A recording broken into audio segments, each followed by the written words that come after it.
in here. But I've got a repeat guest on, and she is an author. She is a coach, and she is a business accelerator. And I want to plug her book again, The Magic Blue Rocks. And we'll let her explain more about that story here in a minute. But I'm going to bring her right up, and I'm going to ask her right now, hey, what is the definition of a business accelerator? She's coming on in 3, 2, 1. April Shprintz, how are you? I'm great. Clint, how are you? I'm good. Did I get the last name right? You did. I know you overthink it a little bit, but I'll answer to most anything. I practiced it though. Sprint. I got to put the the H in there. You got it. How's life? Life is awesome. How's life with you? How's the weather in Tennessee? Is it hot and humid yet?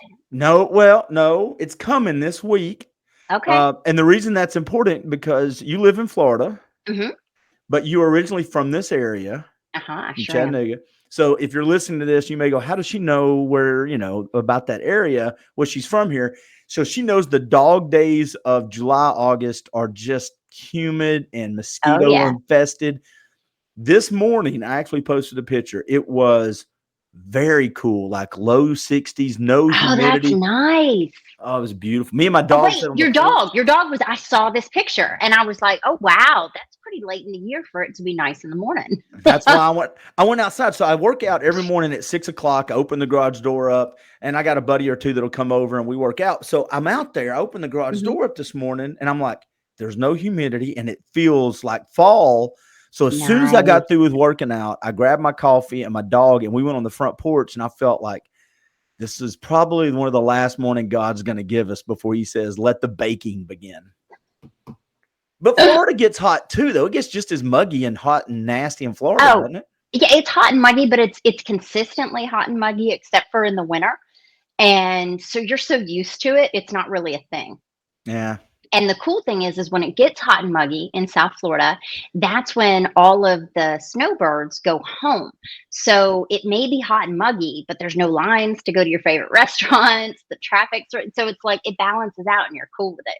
Are you in the middle part of the state? Or are you on a coast somewhere? I'm on a coast. So I'm on the East Coast, right near Palm Beach Island. So about an hour north of Miami. So you got some water. You can cool down.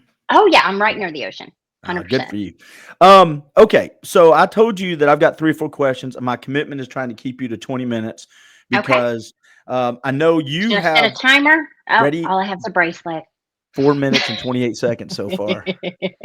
What is a business accelerator? That's part of your profile, and I've heard of coach before and all of those things. Accelerator, what does that mean? So, full transparency, made it up because I didn't like the word consultant. And in my experience in the corporate world, a lot of consultants talked a lot, charged a lot, didn't do a lot.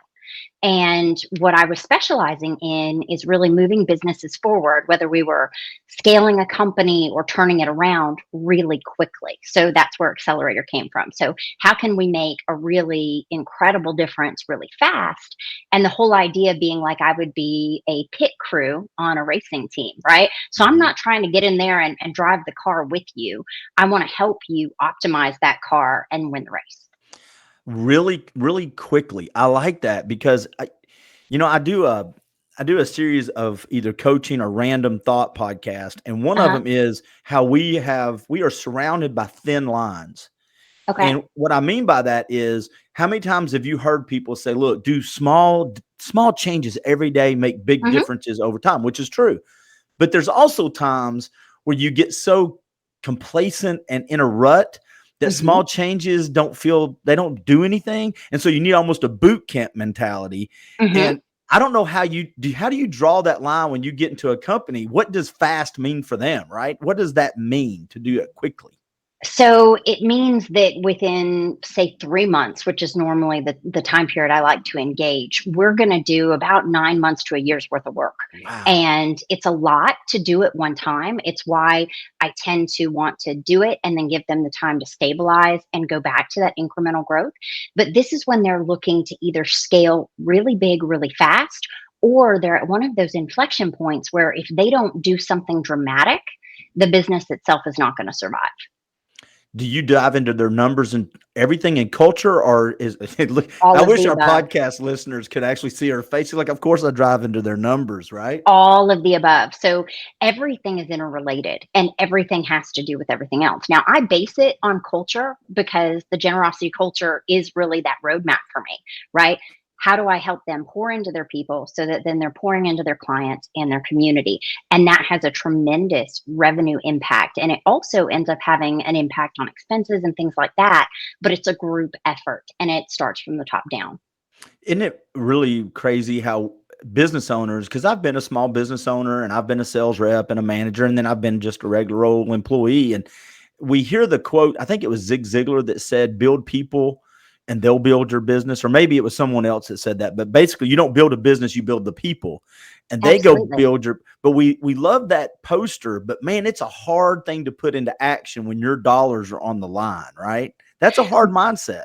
I think that the biggest thing that I run up against isn't even the money, right? So it's the time. I don't have Mm, time to invest in my people. And I was just speaking to an organization last week, and I said, multi level marketing organizations are famous for knowing that if they really get 3 or 4 people on that top line going for it, those folks are going to do that same thing for the next line and the next line and the next line. The lesson for that is if you invest in your people as a supervisor, as a leader, as a CEO, they are then going to model that and invest in the next level. And what you're going to get is compounding results. So take that little bit of time and invest it on the front end. It's going to save you lots of time and bring in a lot more revenue on the back end. I talked with I think I might have shared this story last time, but with a guy who is a regional manager for a trucking company. And this Hmm. was 12 or 15 years ago. Hmm. Pretty good sized trucking company. And he said, listen, only got 5 sales reps, but they don't have really any processes or policies in place. And they seem to each be doing their own thing. Can you come in and do some and help me? I'm like, sure. I said, here's how it Hmm. works. And I went in, took him to lunch after 3 days. And I told him, I said, well, I would love to help because there's all the problems you said. I see the challenges. I said, but Hmm. really, I'd rather start working with you the first couple of months. Hmm. And he did not like that at all. He was like, well, I don't feel like I need any help on this. He goes, I need my guys to do their job. And he goes, and I have a manager that's supposed to be managing them. And I said, well, here's the issue. You're not, and I didn't use the words pouring into, I said, but you're Right. not focusing on the manager. You're not giving him any example of what it's like. So he's not taking care of the people underneath him. And of course, I didn't get the gig and he went on to a different direction.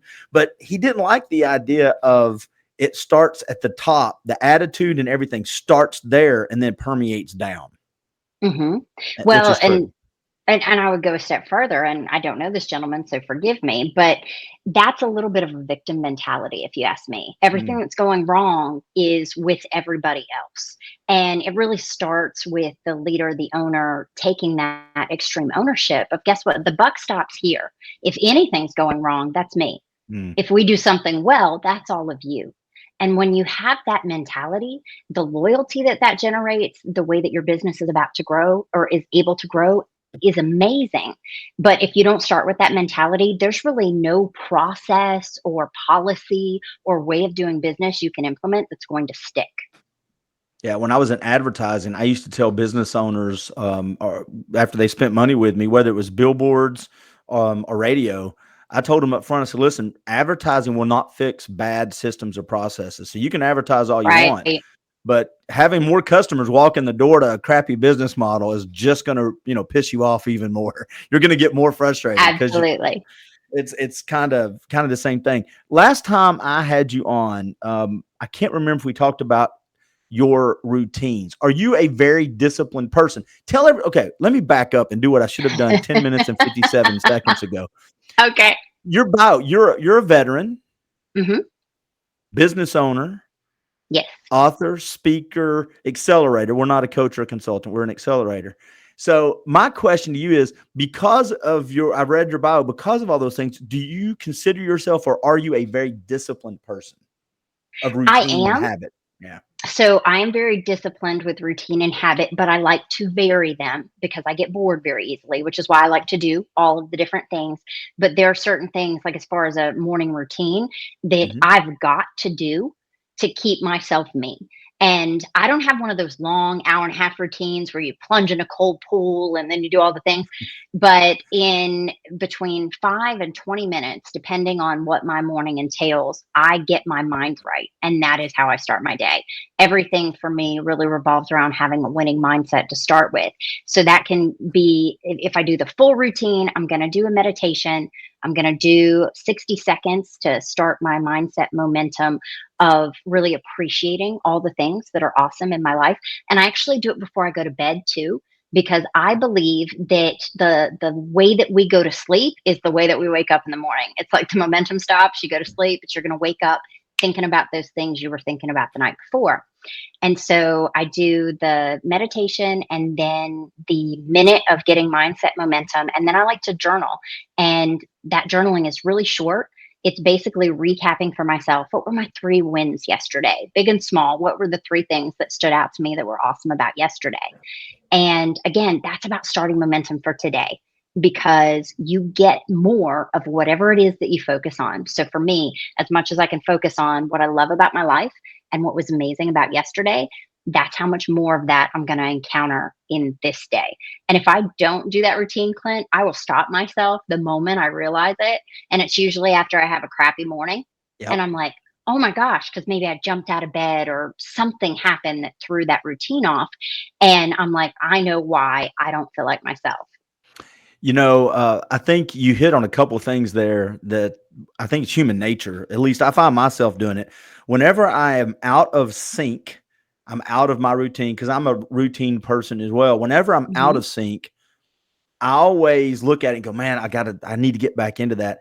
And we just think sometimes we have to do those big hour and a half long routines to make our day work, right? We look at Mhm. Instagram and, like you said, the cold plunge. By the way, have you ever done the face in the cold bowl of ice in the morning? I'm a woman, of course I have, but I did it so my eyes didn't look puffy. Say, I did it because I read one of those stupid things where it's good for circulation. So I do that. Believe it or not, I do that. I like doing it. It's part of my routine every morning. It feels Right? good. But I say all that to say that I think sometimes we just feel like the 15 or 20 minutes isn't going to do us any good. So if I can't do the hour and a half, I just won't do Mhm. anything. Since I can't be the rock, I won't do anything. You know what? I tell you, I have a story, and I love this story because that's such an all or nothing approach, right? So if I Mhm. can't do it all, then I may as well not do it. Okay, so assume that you're driving your car and you get a flat tire. Now you've got 3 working tires and 1 flat one. Are you going to go knife the other 3 tires? Because may as well not have any tires, so I didn't have that one. I'll see. That's good. No, you're going to fix that 1 tire. So don't chuck it just because you can't do as long. Because candidly, maybe those people do an hour and a half every morning. I'm going to just put myself out there. Clint, I'm not buying it. I think they think it sounds good. And I think they do something a little shorter because they have to get on with their life. Well, and two, who's going to call them on it? They're just shooting it in the gym for Instagram. They could be taking pictures. I know this is no lie. I won't call them out, but there's a local person that's on Instagram all the time. Take a bunch of Okay. pictures, but they'll take different pictures on the same day of different things and different t-shirts and stuff. They keep Mm-hmm. them in their phone, and then they have like 2 weeks worth of Instagram posts, and they really don't have to do anything after that day. They'll just go and post. It looks like new stuff, but they took that picture 4 days ago, 6 days ago. Well, but here's the thing. If they're doing that so they can be in the moment in their workout, I'm cool with that, Yeah. right? You can motivate me and whatever. Now, if they're doing it to act like they're there when they're not, the only person they're hurting is themselves. Yeah, and people like me that know behind the scenes, I'm like, dude, I see you in the line at Krispy Kreme, just like me. Back off. I know what's happening. I know what you're doing with those pictures. All right, so you've built this business, and again, before we get off this thing, I want to ask you about a new podcast you're about to Sure. start. But you've built this business. As you started building it, I'm assuming, like all business owners, you did some stuff right and some stuff wrong. Sure. What's one of the things you did wrong? You look back on and go, boy, I kind of screwed that up. And maybe it's one of those things you still share with current business owners that you're like, I did this, I learned the hard way. Oh, yeah. I did what I lovingly call hamster work. And if you Oh, haven't heard hamster work, here's what it is. It's when you need to level up in some way and you're afraid. And this was right when I started my business. And what I needed to do was go out and get clients. And I'd been the top salesperson at different companies, but didn't recognize that I was scared to sell myself. So instead, I wanted to create this fancy website, and website, by the way, is long gone, and create these great videos and do all these things instead of doing what I should have done, which is go out and talk to my potential clients. Because guess what? What I ended up doing for my business changed once I started interacting with my clients. But I think, a good Clint 6 months into hamster work. So you're like a hamster on a wheel, you're moving, man, and you're doing activities. You feel good about it, but you're not going anywhere. And that was the biggest mistake I made when I first started my business. And I talk to people about it whenever I recognize that they're doing it, and share with them that we all do it. And it's a really great indicator that what you're avoiding is leveling yourself up. I got to be honest with you. You said that at the perfect time in my life, because I'm about to start some stuff, and I found myself Some hamster work. I have gotten real busy with doing one sheets, and I need to get this in order. And then once I get this, then I'll go get the clients. I've got like a handful. I've got 9 clients, but I want to get 15, right? And Mm-hmm. I found myself trying to make it official, and I didn't call it hamster work. I'm busy, air quote busy, but It's another made up term, Clint. I am big on the made up term. I like it. I like it. I promised you 20 minutes on this video because you do something on your page, is the 10-minute mindset. Isn't that what it's called? I call it 10 minutes to win. 10 minutes to win. I'm sorry, but Oh, close enough. it's 10 minutes, but you shared this with me last time. So I've started doing some shorter podcasts myself, but 10 minutes is that magic window for you, right? You like that. I just like it, maybe because I personally have a short attention span. I don't know where it came from. I was just like, shorter is better. Yeah.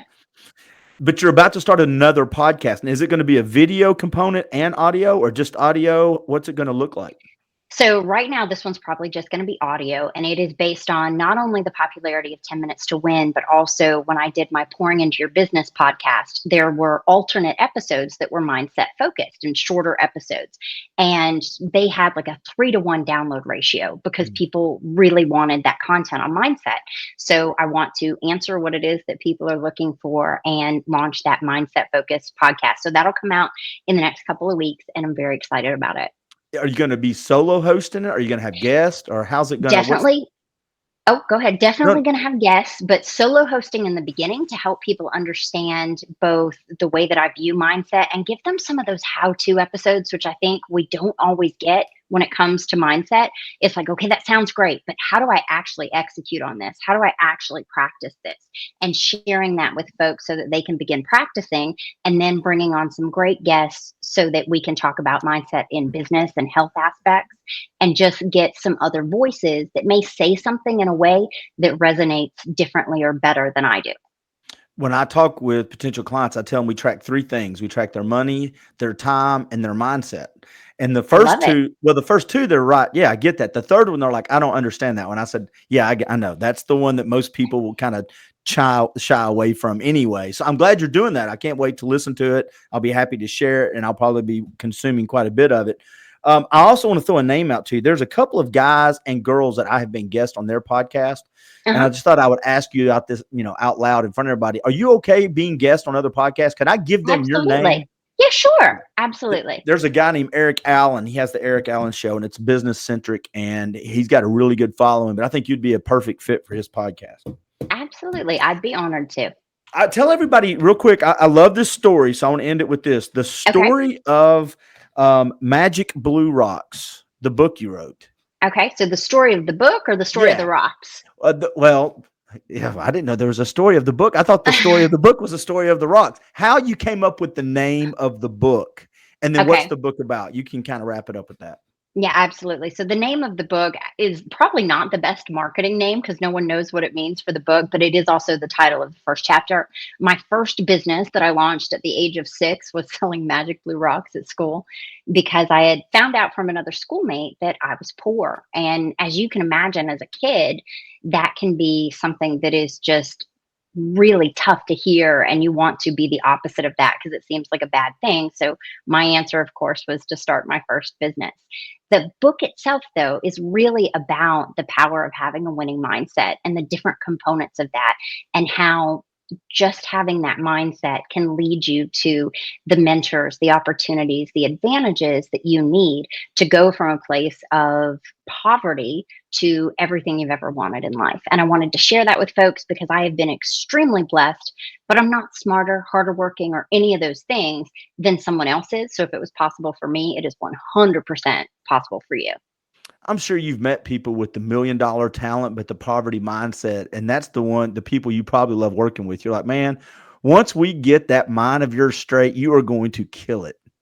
It's actually the opposite. I would Is it? rather take someone who has a coachable mindset Right. and help them gain skills, because it is far easier. Sometimes those folks who are so talented but can't get out of their own way, if they don't want to change their mindset, no Yeah. one can help you change it. And just so everybody knows, if I'm not mistaken, the magic blue rocks were rocks that you had in your driveway and went to school and sold them. They were gravel, and Gravel. Yeah. I from right in Falling Water, if you guys know where that is, that's Yeah. where the house was, and colored them blue and took them, put instilled the belief that whoever had the rock, they could do anything, and shared that with my classmates and sold them to everyone in class. That is a fantastic story. Thanks for sharing it again. All right. And the podcast, if you will let me know when the podcast comes out, I would love to share it with the folks that follow me and the podcast that I I'd do. love to. Thank you. And Absolutely. we'll get you back on again soon. I wish you the very best. And I'm going to steal some of the stuff you told me. I'll give you credit the first couple of times. You know what? No, steal it, make it your own. I'm good with it. There's no such thing as an original idea, Clint. Uh, that's true. But I do like the accelerator thing. That's a pretty cool thing. Love it. All right. You have a great day. You too. Take care. Thank you, April. Bye, everybody.